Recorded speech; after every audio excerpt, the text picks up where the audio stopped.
સૌરાષ્ટ્રમાં અત્યારે હાલ ચૂંટણી છે એના કારણે રાજકારણ ગરમાયું છે. આપણે જોયું કે ઘણી બધી જગ્યાએ પક્ષપલટો થઈ રહ્યો છે. એવામાં ક્ષત્રિય સમાજનો એક ચર્ચિત ચહેરો પદ્મિનીબા વાળા છે. એમને આમ આદમી પાર્ટી જોઈન કરી હતી. ગુજરાતમાં અત્યારે હાલ રાજકારણ ગરમાયું છે. સૌરાષ્ટ્રની વાત કરવામાં આવે તો સૌરાષ્ટ્રમાં અત્યારે હાલ ક્યાંક ભાજપ હોય, કોંગ્રેસ હોય, દરેક પાર્ટીમાં અંદરો અંદરના ડખા તો વધ્યા છે.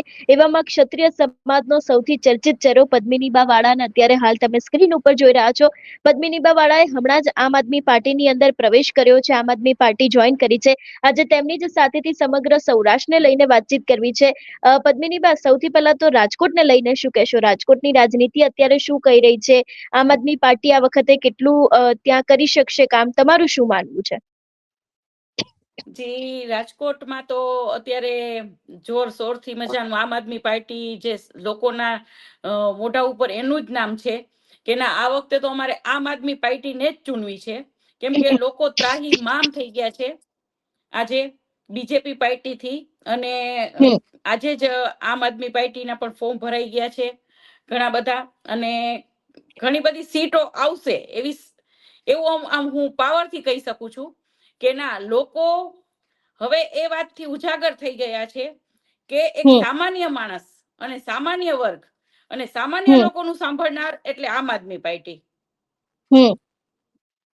આપણો અવાજ પાછો પદ્મિનીબા, કટ થાય. હા, જી, હેલો પદ્મિનીબા, અવાજ આવ્યો ને? હા. મારો સવાલ એક એ છે કે જે તે સમયે લોકસભાની ચૂંટણી હતી ત્યારે સૌથી વધારે ક્ષત્રિય સમાજનો જો ક્યાંય વિરોધ હતો તો એ રાજકોટમાં હતો. ફરી એક વખત ચૂંટણી આવી રહી છે. ઘણા બધા ક્ષત્રિય સમાજના આગેવાનો અત્યારે મેદાને આવ્યા છે. કહેવામાં આવી રહ્યું છે કે ભારતીય જનતા પાર્ટીનો બહિષ્કાર કરવામાં આવે, કે જે તે સમયે નિવેદન આપવામાં આવ્યું હતું એને લઈને હવે ચૂંટણીમાં અપક્ષમાં ઉમેદવારી કરવામાં આવે. આ સમગ્ર વિષયને લઈને શું કહેશો? જી, ચોક્કસપણે ક્ષત્રિયોને આ મીડિયાના માધ્યમ દ્વારા કહેવા માંગુ છું કે એ કોઈ દિવસ ન ભૂલી જવું જોઈએ આપણે કે બીજેપી પાર્ટીએ એ ટાઈમમાં જે બફાટ જેને રૂપાલાએ કર્યો હતો એનું માન રાખ્યું હતું, અને આજે બેનો દીકરીઓનું સ્વાભિમાન તરફ સેજે નતું જોયું. અને આજે રજવાડા અમારા ક્ષત્રિય સમાજના પૂર્વજોએ આપી દીધા હતા, ત્યારે આજે દેશ સુરક્ષિત છે. અને ત્યારે આજે આ દેશ છે એ ભૂલી જઈ અને અમારા બેનો દીકરીઓનું સન્માન કે કોઈ પણ જાતનું માન રાખવામાં નતું આવ્યું. તો એક વોટ પણ ક્ષત્રિય સમાજના જો અસલ લોહી હશે, અસલ ક્ષત્રિયનું લોહી હશે, એનો આપણો એક વોટ પણ બીજેપી પાર્ટીમાં પડવો જોઈએ નહીં. જી, આ ક્ષત્રિય સમાજે યાદ રાખવું જોઈએ. જી, પદ્મિનીબા, તો જે રીતે તમે એવું તમારું કહેવું છે કે ક્ષત્રિય સમાજનો એક પણ વોટ ભારતીય જનતા પાર્ટીમાં જવો ના જોઈએ, પણ આજે ઘણા બધા એવા લોકો છે કે જે લોકો ભારતીય જનતા પાર્ટીની સાથે જોડાયેલા છે આ સમાજમાંથી, એને લઈને શું કહેશો? જી, એ તો ભાજપૂતો છે, એ ક્ષત્રિયો નથી. એ તો બધાને ખ્યાલ જ છે.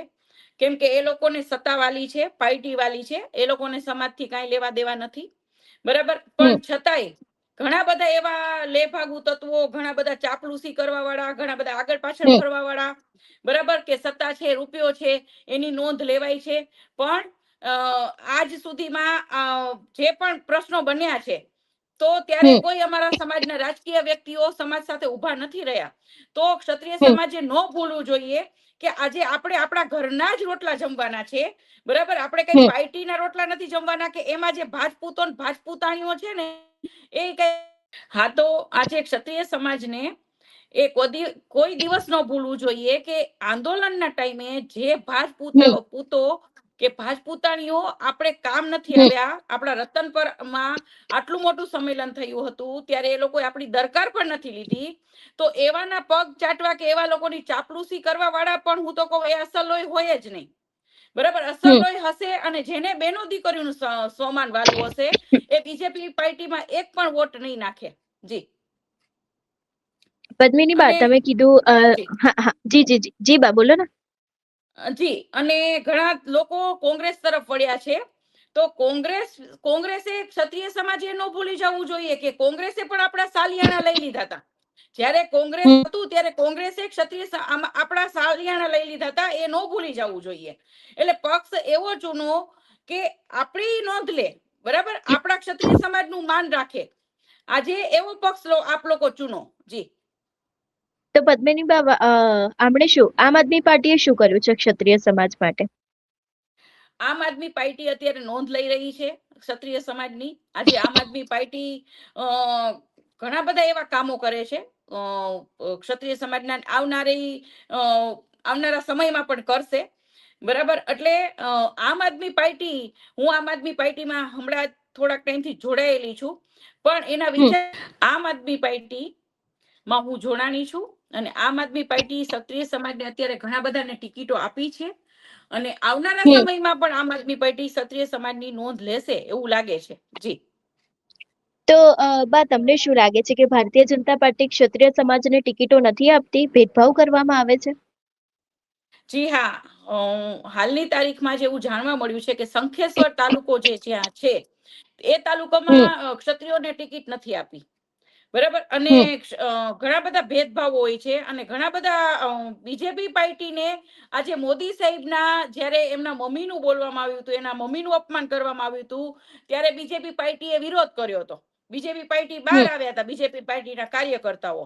બરાબર. તો મોદી સાહેબના મમ્મીનું માન બધાને વાલું છે, તો ક્ષત્રિય સમાજના બેનો દીકરીઓનું માન શું કામ વાલું નથી? બીજેપી પાર્ટીનો આ ભેદભાવ છે. કેમ આવું કરે છે? એટલે બીજેપી પાર્ટી તો નહીં ને નહીં જ.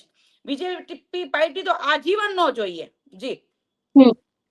અને જ્યારે હમણાં પણ એક આપણે ગુજરાતીઓનું અપમાન કર્યું ત્યારે પણ કાર્યકર્તાઓ બધા બહાર નીકળ્યા, ત્યારે પણ બધો વિરોધ ચાલુ થઈ ગયો ઘણો બધો. તો ભાઈ અમે ક્ષત્રિય સમાજના બેનું દીકરીઓ, જે અમારા ક્ષત્રિયોએ જેને દેશ માટે માથા આપ્યા છે, જેને બેનો દીકરીઓ માટે માથા આપ્યા છે, જેને ગાયો માટે માથા આપ્યા છે, તો ક્ષત્રિય સમાજના બેનો દીકરીઓનું માન શું કામ ન જાળવ્યું બીજેપી પાર્ટીને? મોદી સાહેબે શું કામ અમારા ક્ષત્રિય સમાજના બેનો દીકરીઓનું માન ન જાળવ્યું? એ પણ હું આજે પ્રશ્ન આ મીડિયાના માધ્યમ દ્વારા પૂછીશ કે કેમ ભાઈ ક્ષત્રિય સમાજ શું કામ આટલો બધો, ક્ષત્રિય સમાજથી આટલો બધો શું કામ ભેદભાવ રાખવામાં આવે છે? જી. પદ્મિની બા, તો તમે જે રીતે કહો છો કે અત્યાર સુધી ભેદભાવ રાખવામાં આવ્યો છે, ભારતીય જનતા પાર્ટી છે એમના દ્વારા આવી રીતે જે તે કામ કરવામાં આવી રહ્યા છે, રાજકોટની પરિસ્થિતિ શું કહી રહી છે? રાજકોટમાં આ વખતે ભાજપના ક્યાંય ફટકો પડે એવી કોઈ શક્યતા ખરી? હવે તો તમે પણ રાજનીતિમાં જોડાયેલા છો, તમે શું માનો છો? 100% આ વખતે રાજકોટમાં નહીં પણ ઓલ ઓવર ગુજરાતમાં બીજેપીને ફટકો, જોરદાર ફટકો પડવાનો છે. કેમ કે લોકો જાગી ગયા છે, જાગૃત પ્રજા થઈ ગઈ છે, લોકોમાં જાગૃતતા આવી ગઈ છે કે દિવસે ને દિવસે મોંઘવારીથી માંડી અને યુવા વર્ગ અત્યારે બહુ બેરોજગાર છે. અવારનવાર પેપરો ફૂટતા હોય છે. બરાબર. તો પણ કોઈ જાતની આ લોકો કઈ દરકાર લેતા જ નથી. એમ તાનાશાહી ચલાવે છે કે ભાઈ અમે જે કરી સાચું, અમે જે કરીએ સાચું. બીજેપી પાર્ટીને સામાન્ય લોકોની કાંઈ જ પડી નથી. બરાબર. બીજેપી પાર્ટીને જયારે ચૂંટણી આવે છે, આજે આપ લોકો ગુજરાતમાં શું, રાજકોટમાં શું, ઘણી બધી જગ્યાએ બરાબર કોઈ કોર્પોરેટરોને જોયા જ નથી હોતા. 5 વર્ષ જયારે ચૂંટણી લડે છે, ચૂંટણી પૂરી થઈ જાય છે, આજે 5 વર્ષ પૂરા થઈ ગયા છે, એટલે બે હાથ ને ત્રીજું માથું જોડશે કે અમે તમારા માટે ગમે એ કરશું, પણ કોઈ દિવસ એ લોકો જવાબ પણ નથી આપતા અને કોઈ દેખાતા પણ નથી. અને બીજેપી પાર્ટીમાં હર એક જગ્યાએ આ બધા લોકો બોલતા હોય છે કે બીજેપી પાર્ટી ખાલી ચૂંટણી આવે છે ત્યારે જ દેખાય છે. એટલે એ લોકોને સામાન્ય માણસોની અવાજ સાંભળવો જ નથી. સામાન્ય માણસો સાથે એ લોકોને કોઈ લેવા દેવા નથી. એ લોકોને ખાલી ને ખાલી રીચ માણસો, ગુંડાગર્દી વાળા માણસો, ડ્રગ્સ વેચનારા માણસો, બુટલેગરો માણસો, બરાબર છે, એવા લોકોથી એ લોકોને લેવા દેવા છે. એટલે એ લોકો એવા લોકોને ટિકિટ આપે છે. બરાબર. કે ભાઈ જે ગુંડાગર્દી કરતા હોય ને એમાં જાય છે, એટલે એ લોકોના કેસ પણ સરસ સોલ્વ થઈ જાય છે. અને જ્યારે આમ આદમી પાર્ટીના નેતા જ્યારે સાચું બોલતા હોય છે, સ્પષ્ટ બોલતા હોય છે, લોકો માટે બોલતા હોય છે, તો એ લોકો ઉપર ખોટા કેસ કરાવવામાં આવે છે. તાનાશાહી આટલી જોવો તો ખરા આ લોકોની. અને જે બીજેપી પાર્ટીમાં જે ગુંડાગર્દી કરતા હોય છે એ લોકોનું શું? તો આ તો બાપની ધોરાજી છે ને એવું જ થયું ને. આજે એ લોકોની સરકાર છે એટલે એ લોકો ગમે એવું કરી. આવું તો અંગ્રેજો પણ નતા. આવા તો આના કરતા તો અંગ્રેજો પણ સારા હતા. એટલી બીજેપી પાર્ટી, જો લોકોમાં હજી જાગૃતતા નહીં આવે તો મોંઘવારી એટલી હદે ફાટી નીકળશે કે લોકો માટે જીવવું હરામ થઈ જશે. આ ખાલી ચૂંટણી પતવા દ્યો. બરાબર. યુદ્ધ એક બાનું છે. પછી જો આપ મોંઘવારી કેટલી. અને એસ્ટીમ ફાઇલમાં એમાં પણ આજે નામ આવ્યું છે. બરાબર. મોદી સાહેબનું તો લોકોને જાગૃત થઈ જવું જોઈએ ને ઘણું એવું છે કે લોકોમાં ભય છે કે અમે બીજેપી પાર્ટીમાં નહીં જઈએ, અમે બીજેપી પાર્ટીમાં નહીં રહીએ તો અમને લોકો હેરાન કરશે, અમારા કામ નહીં થાય. પણ એવું ભૂલી જાઓ, બરાબર, એવું કાંઈ જ નથી. હું ખુદ 2 મહિના બીજેપી પાર્ટીમાં 2 થી 3 મહિના હતી. બીજેપી પાર્ટીના સામાન્ય લોકોના કામ પણ બીજેપી પાર્ટીના લોકો નથી કરતા, બરાબર. જે બીજેપી પાર્ટીથી જોડાયેલા છે ને એ લોકોના કામ પણ, એ લોકોને આવાસ યોજનામાં ક્વાર્ટર જોતું હોય છે ને તો મને કહેતા હતા, પદ્મિની બા તમારેથી કઈક લાગવગ થાય તો કરો ને. મેં તો હું તો હજી જોડાણી છું, બરાબર છે, તો તમારા આ બધા મોટા મોટા કરે છે શું? એ તો ખાલી બસો ભરવા માટે જ છે આ લોકો. તો બુદ્ધિનો ઉપયોગ કરો તમારો. તો આ લોકો ઉપયોગ કરે છે, સામાન્ય માણસોને અહીંયા લેફ્ટ રાઈટ કરાવે છે અને ઢેડા કરાવે છે. બાકી બીજેપી પાર્ટીમાં કાંઈ નથી લઈ લેવાનું. અને મોદી સાહેબ ને આ દેશમાંથી ઓલા દેશમાં, ઓલા દેશમાંથી આ દેશમાં, બસ એને આટા ફેરા જ કરવાના છે. બાકી બીજેપી પાર્ટી સામાન્ય લોકો માટે કાંઈ કરવાની નથી.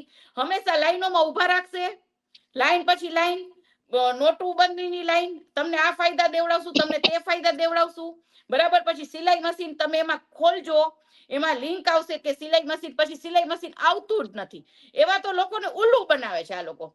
એટલે અને એ લોકો આવા લોકોને શું કામ ચૂને છે કે ફંડ ભેગો કરે છે, બરાબર. તો દેશ કેવી રીતના સુરક્ષિત રહેશે?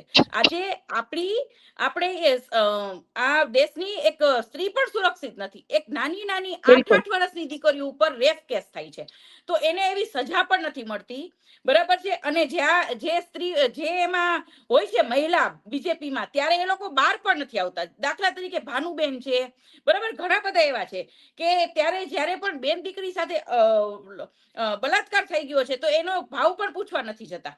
પ્લસ પછી જ્યારે આપણે અગ્નિકાંડનો બનાવ બન્યો હતો, બરાબર, એવા લોકોને તો આ લોકો ટિકિટ આપે છે. અત્યારે અગ્નિકાંડ જ્યારે થઈ ગયું હતું, નાના ભૂલકાઓનો જીવ લેવાઈ ગયો હતો, બરાબર છે, તો એ લોકોને સાવરીને આજે એ લોકોને ટિકિટ આપે છે. તો બીજેપી પાર્ટીને શું સમજવાનું?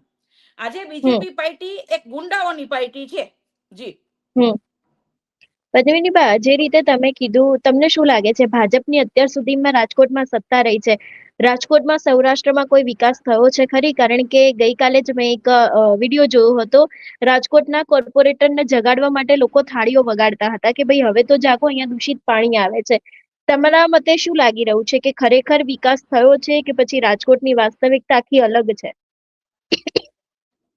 સેજે વિકાસ નથી થયો, આ તો ગાંડો વિકાસ થયો છે, બરાબર. મોંઘવારીનો વિકાસ થયો છે. લોકો આજે યુવા પેઢી આપ જોઈ રહ્યા છો કે એમને ફરે છે બેરોજગાર. અત્યારે ઇંગ્લિશ મીડિયમ ભણેલા બાળકો બેરોજગાર છે. આજે પેપરો ફૂટી રહ્યા છે. આજે 2,000 રૂપિયા પેપર ફોર્મ ભરવાના લઈને પછી ચાઉ થઈ જાય છે, ખાઈ જાય છે પૈસા.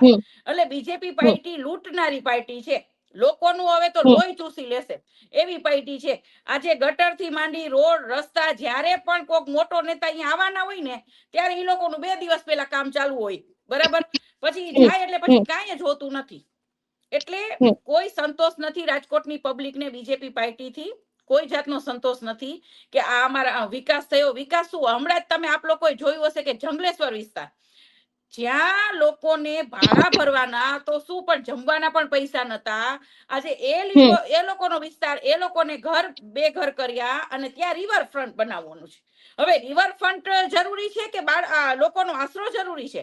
આજે સામાન્ય ગરીબ લોકોનું કોણ? એમ આજે સરકારને તો એક લોકો માટે રોટી કપડા ને મકાન એ સરકારની જવાબદારી છે. ઉલટાની આ સરકાર તો આ લોકો પાસેથી છીનવી રહી છે. તો ભાઈ આ સરકારની જરૂર શું છે? પાટું મારો ભાઈ, સરકાર આપણા લોકોની સરકાર બની છે. આજે લોકોના હાથમાં છે કે સરકાર કોને બનાવી.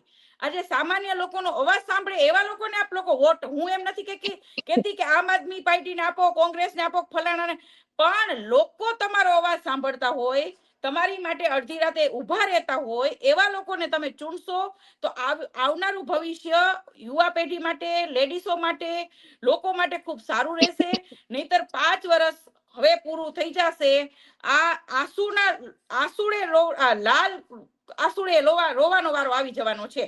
જી પદ્મિનીબા, ક્ષત્રિય સમાજને જો કઈ ટકોર કરવી હોય તો તમે શું ટકોર કરશો ચૂંટણી આવી રહી છે એની પહેલા? કારણ કે શંકરસિંહ વાઘેલા છે ને, એમના દ્વારા એક વાત કહેવામાં આવી હતી કે હવે ધીરે ધીરે ક્ષત્રિય સમાજનો જે ઇતિહાસ છે ને તે ભૂલાઈ રહ્યો છે, ભૂસાઈ રહ્યો છે. એની જે અસર છે હવે ઘટી રહી છે, એવી વાત બાપુએ કહી હતી. તમે શું ટકોર કરશો જો ક્ષત્રિય સમાજને કોઈ ટકોર કરવાની હોય તો? 100% ક્ષત્રિય સમાજનું અસ્તિત્વ સાવ ભૂસાઈ રહ્યું છે. ક્ષત્રિય સમાજ શું કામ બીજેપી પાર્ટીને, આરએસએસ ને શું કામ નથી જોતો? ક્ષત્રિય સમાજ એક મૂંઝવણ વાળો પ્રશ્ન છે. અને જ્યારે રાજાશાહી હતી, અત્યારે લોકશાહી છે, બરોબર છે. અમારા માટે, ક્ષત્રિયો માટે સર્વ સમાજ અને સર્વ સમાજની બેનો દીકરીઓ, આ તો અમારા સમાજની બેન દીકરી હતી. કોઈ પણ સમાજની બેન દીકરી માટે ક્ષત્રિય ઉભા રહેશે હંમેશા. એટલે ક્ષત્રિય સમાજને એટલી જ ટકોર છે કે જો બીજેપી સરકારે આપણા સમાજની બેન દીકરીઓ, જે આપણે કહીએ ને કે વધુમાં વધુ જે આપણી આબરૂ કહેવાય, આપણી મર્યાદા કહેવાય, જો એનું જ માન નથી રાખ્યું તો આપણે બીજેપી પાર્ટીનું તો જિંદગી આખી નાઈ નાખવું જોઈએ. ઈ જ અસલ લોહી કહેવાય. ખુમારી એને જ કહેવાય. અસલ લોહી અને ખુમારી વાળા એ જ કહેવાય. બાકી રૂપિયામાં નો વેચાઈ જતા, બરાબર, 2 પૈસામાં નો વેચાઈ જતા. આ એ જ પદ્મિનીબા વાળા છે જેની ઉપર બહુ આક્ષેપો કરવામાં આવ્યા હતા કે બીજેપી પાર્ટીના પૈસા લઈ લીધા, બીજેપી પાર્ટીમાં પદ્મિનીબા વેચાઈ ગયા. આજે પદ્મિનીબા ત્યાંના ત્યાં છે, કેમ કે ઈ અમે નહીં, રૂપિયામાં વેચાવા વાળા અમે નહીં. અમને અમારા સ્વાભિમાનથી કોઈ વસ્તુ વાલી નથી. એટલે દરેક ક્ષત્રિય સમાજના ભાઈઓને અને બહેનોને કહું છું કે બીજેપીમાં એક વોટ પણ આપણો હોવો ન જોઈએ. બીજેપી પાર્ટીમાં જે આપણા ભાજપૂતો ભાજપૂતાણીઓ છે એ લોકો સાથે, એ તો એની કદાચ કાંઈ પણ કદાચ કરતા હશે તો એની ગ્રાન્ટમાંથી કરે છે ભાઈ. એના ઘરમાંથી પૈસા કાઢીને કોઈ કાંઈ કરતું નથી, જો કે કંઈ કર્યું નથી. પણ આ તો એક વાત છે, એ બીજેપી પાર્ટીના એ લોકોને ભૂલી જ જાઓ જે આપણે આંદોલનમાં આપણા બેનું દીકરીઓના સ્વાભિમાન માટે નથી ઉભા રહ્યા. તો નમ્ર વિનંતી અને 2 હાથ જોડીને કહું છું કે બીજેપી પાર્ટીમાં એક વોટ પડવો જોઈએ નહીં. જી બિલકુલ પદ્મિનીબા, આપ અમારી સાથે જોડાયા એ બદલ આપનો ખૂબ ખૂબ આભાર. જી, જય માતાજી. જય માતાજી. જે રીતે આજે આપણે આમ આદમી પાર્ટીના નેતા અને ક્ષત્રિય સમાજના આગેવાન પદ્મિનીબા વાળાની સાથે વાતચીત કરી. પદ્મિનીબા વાળા દ્વારા જે રીતે ક્ષત્રિય સમાજને એક ટકોર કરવામાં આવી છે, ચૂંટણીલક્ષી પણ વાતચીત કરી. જોવાનું રહેશે કે સૌરાષ્ટ્રમાં હવે ખરેખર શું નવાજૂની થાય છે. આ સમગ્ર વિષયને લઈને તમારો શું અભિપ્રાય છે, અમને કમેન્ટ કરીને ચોક્કસથી જણાવજો. તેની સાથે અમારી ચેનલ નિર્ભય ન્યૂઝને લાઇક, શેર અને સબસ્ક્રાઇબ કરવાનું ભૂલશો નહીં. નમસ્કાર.